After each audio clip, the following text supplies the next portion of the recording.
नमस्कार दोस्तों, आज 14 अप्रैल है। डॉक्टर भीमराव अंबेडकर जी की जयंती है। वे एक महान व्यक्ति थे, चिंतक थे और सामाजिक न्याय के प्रतीक थे। दलितों के अधिकारों के लिए उन्होंने देश में अभियान चलाया और 3 विषयों में वे विदेश से डॉक्टरेट की डिग्री प्राप्त करके आए और गोलमेज सम्मेलन में भाग लेने से लेकर संविधान सभा की ड्राफ्टिंग कमेटी के चेयरमैन के रूप में संविधान के प्रारूप को तैयार करने में जो उनकी महत्वपूर्ण भूमिका रही, उसके लिए हम उनको बहुत आदर के साथ याद करते हैं। उस समय संविधान सभा के जो महत्वपूर्ण लोग थे, चाहे वो डॉक्टर राजेंद्र प्रसाद हो संविधान सभा के अध्यक्ष, चाहे पंडित जवाहरलाल नेहरू हो, सभी ने उनके उस संविधान सभा में किए गए संविधान के प्रारूप के निर्माण की भूमिका को मुक्त कंठ से सराहा। एक बार फिर मैं उनके किए गए योगदान के लिए उनको भूरी भूरी नमन करता हूं। आइए आज की खबरों पे आगे बढ़ते हैं। राजस्थान पत्रिका में प्रमुख खबर है कि अमेरिकी लोकतांत्रिक संस्थाएं जो हैं उनका दमन शुरू हो गया है।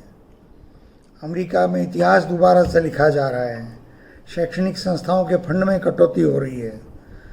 ये बड़ा आश्चर्य का इसलिए है कि अमेरिका का लोकतंत्र अपने आप में एक बहुत ही मुखर और निष्पक्ष लोकतंत्र है। वहाँ भारत के संसदीय लोकतंत्र का दुरुपयोग जिस प्रकार से अभी हो रहा है उस प्रकार का नहीं हो पाता है, ऐसी ही व्यवस्था है। लेकिन डोनाल्ड ट्रंप जब से आए हैं दूसरी बार चुन के, ये वहाँ संभव है। और अगर शैक्षणिक संस्थाएं जिसके लिए अमेरिका मशहूर था उनके फंड में कटौती होगी तो निश्चित मानिए कि शिक्षा का स्तर गिरेगा। भारत में तो शैक्षणिक संस्थाओं का दमन पिछले 10 साल से हो रहा है और वहाँ एक तरह का एजेंडा सेट करके और एक पर्टिकुलर विचारधारा के अनुसार चलाया जा रहा है। अब देश को देखना है, देश को समझना है। दूसरी खबर बहुत महत्वपूर्ण है कि अदालतों में पेंडिंग मुकदमे, तो सभी जानते हैं लाखों मुकदमे पेंडिंग है, लेकिन 50 साल पुराने मुकदमों की संख्या आई है 1773। लगभग 2000 मुकदमे ऐसे हैं जो 50 साल पुराने हैं। छोटे छोटे विषयों पे 6-6, 8-8 साल लग जाते हैं।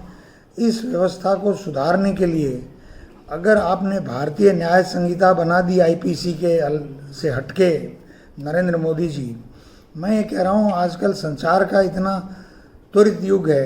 ये जो नोटिस तामील करने का सिस्टम है, गवाहों को बुलाने के लिए 15 दिन 2 महीने देने का सिस्टम है, उसमें भी चेंज आना चाहिए। जब व्हाट्सएप, मेल सब कुछ अवेलेबल है और लोग व्हाट्सएप से दिन भर व्हाट्सएप देखते हैं तो वो अपना कोर्ट की तारीख का नोटिस दूसरे दिन ही आ जाए। क्यों? घर पे तामील होने का सिस्टम होना चाहिए, नहीं होना चाहिए। इसलिए इसका किसी प्रकार से जो हमारी टेक्नोलॉजी है उसका उपयोग करके ये तारीखों का जो समय है वो घटाने पर जोर दे करके और इसमें रिफॉर्म होना चाहिए। शिक्षा का अधिकार में स्कूलों की मनमानी को लेकर के बहुत बड़ी एक खबर छपी है, मैंने जानकारी की है। जो प्राइवेट स्कूल्स हैं उनकी अपनी समस्याएं हैं और जो अभिभावक हैं आरटीई के गरीब छात्रों के, उनकी अपनी समस्याएं, सरकार की अपनी समस्या है। कम से कम सरकार को इतना तो करना चाहिए कि जो निजी स्कूल हैं उनको जितना भी वो रेम्यूनरेशन देते हैं वो मासिक या 2 महीने से तो देना शुरू करें। बच्चों से भी, प्राइवेट बच्चों से अगर वो 3 महीने से फीस लेते हैं तो सरकार भी 3 महीने से देवे आरटीई के बच्चों की। दूसरा 220 रुपये देते हैं साल में एक बार सरकार ड्रेसेस के लिए। क्या 220 रुपये में कोई ड्रेस आ सकती है? तो स्कूलें क्या करती है, बच्चों के 220 रुपये ट्रांसफ़र कर देती हैं। फिर बच्चों के परिवार वाले वो ड्रेसेस बनवा के लाते हैं। ऐसी किताबों को लेकर के है और जो है वो नाम काट देते हैं, फिर कहते हैं तुम्हारा नाम वहाँ से नहीं आया, ऐसे बरगला देते हैं। तो बहुत सारी इसकी एक हाई पावर कमेटी बन के सभी की समस्याओं को समझ करके और इसका एक आमूल चूल सुधारात्मक कदम उठाना चाहिए। दिलावर जी पर आरोप लगे कि स्कूलों में घटिया खेल सामग्री खरीदी गई है। समय अवधि तो नहीं आई कि कब खरीदी गई, लेकिन दिलावर जी ने खुद को बचाने की चेष्टा में या किस चेष्टा में ये जांच बिठा दी है कि पिछले 3 सालों में घटिया खेल सामग्री जो खरीदी गई उसकी जांच करो। आप 1.5 साल से तो दिलावर जी आप यहाँ विराजमान हैं, आप जो जांचें करनी है वो करिए, निपटाइए और सामने लाइए, कोई मना नहीं कर रहा आपको। एसएमएस जैसी अस्पताल में निःशुल्क दवा के जो काउंटर हैं वहाँ पे जब दवाइयाँ नहीं मिलती हैं तो वहाँ दलाल जो हैं वो फुल डिस्काउंट पे दवाई देने के लिए पर्चियों को लिए घूमते हैं, पर्चियाँ लोगों से, मरीजों से ले लेते हैं।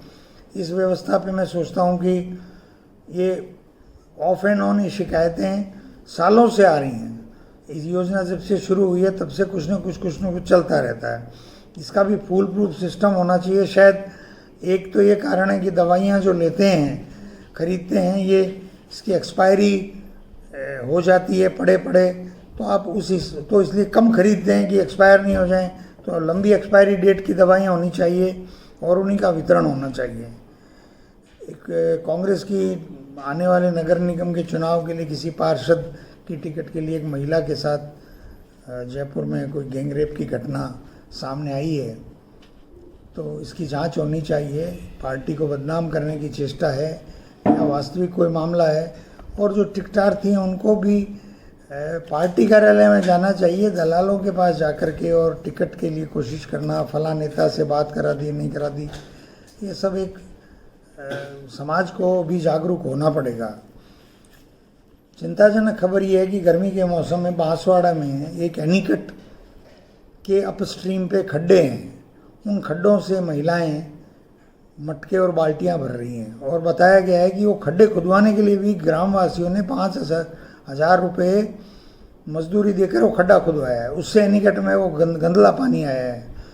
अब जल जीवन मिशन अपनी जगह, वर्षों से पेयजल योजनाएं, हैंडपम्प, ट्यूबवेल अपनी जगह, विधायक भी हैं, अधिकारी भी हैं, फिर भी ये स्थितियां प्रतापगढ़ में भी है और बांसवाड़ा में भी है। ये खबर आज प्रमुखता से आई अखबार में। ये चिंताजनक है। कोई सरकार और कोई प्रशासन हो, उस पर ध्यान देना होगा।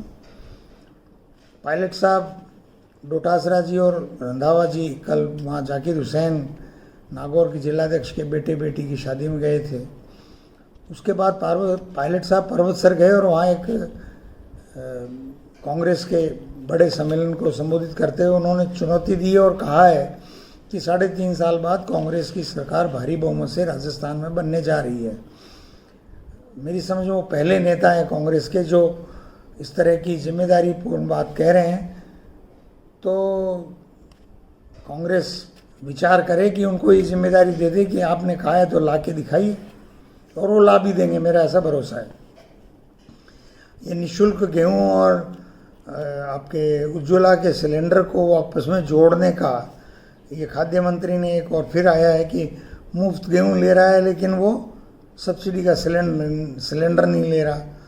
तो अब क्या चाह रही है सरकार? मुफ्त गेहूं नहीं देना चाह रही है या उस मुफ्त गेहूं ले रहा है उसको सब्सिडी का सिलेंडर देना चाह रही है? ये एक बार की मैंने कल परसों भी कहा था कि तय कर देना चाहिए चाहते क्या है।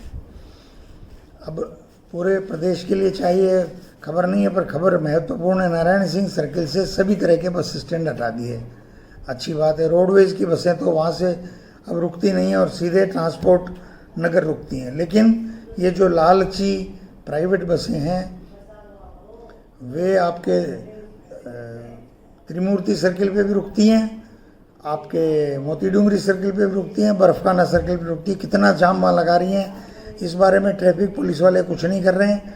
उनको तुरंत इस पर एक्शन लेना चाहिए। राहुल गांधी जी आए हुए थे सवाई माधोपुर, तो खिलचीपुर के ब्लॉक अध्यक्ष हैं कोई मीणा साहब, युवा ही हैं, उनसे पूछा भाई राजस्थान में अच्छे नेता कौन है किन, तो उसने तो कह दिया कि भाई पायलट जी को कमान दे देनी चाहिए, वो युवाओं में लोकप्रिय हैं। अभी सारी दुनिया जानती है लेकिन ये खबर वायरल हो रही है, कल से अखबारों में खूब छपी है। कुछ दिन पहले टैरिफ को लेकर के जब मामला आया था, सबसे पहले मैंने एक वीडियो डाला था, उसमें एक अम्बरीश हैं स्वतंत्र बाजार विश्लेषक, उन्होंने कहा है कि भारत के पास बहुत बड़ा विकल्प है क्योंकि 150 करोड़ आबादी है भारत की, तो भारत में बनाओ, भारत में बेचो।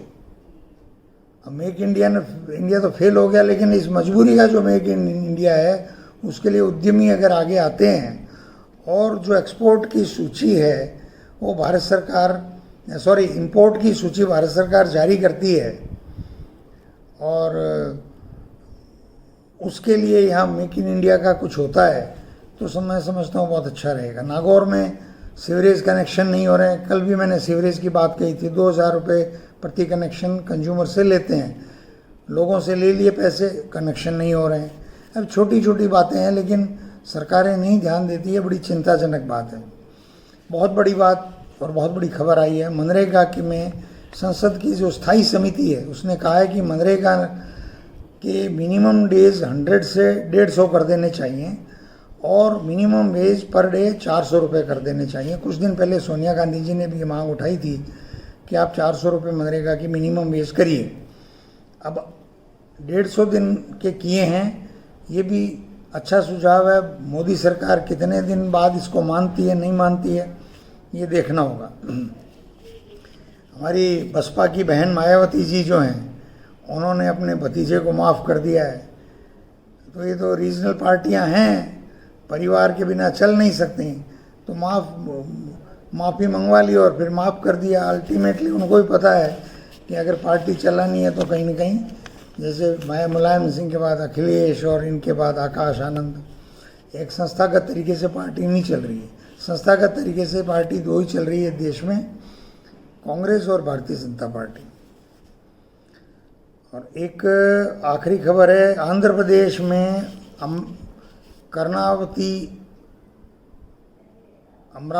कर्नावती शहर का नाम है, वो राजधानी बना रहे हैं, उस पर 65,000 करोड़ रुपए खर्च होंगे। वो तो ठीक है, नया प्रदेश बना है तो उसकी राजधानी बननी चाहिए। मैं सभी लोगों से अपील करता हूँ कि अपने अपने प्रदेश के मुख्यमंत्रियों को चिट्ठी लिखें कि जो राजधानियाँ हैं, चाहे जयपुर है या मोहाली है या पंचकुला है, चंडीगढ़ है या लखनऊ है या पटना है, इनके जुड़ते, जैसे नवी मुंबई बनी है वैसे ही new Patna, new Lucknow, new Mohali, new Panchkula, new Chandigarh, new Bhopal, इस अवधारणा पे काम करें तो राज्यों की फिर प्रगति होगी और कैपिटल का कंजेशन भी कम होगा और लोगों का जीवन भी बेहतर होगा।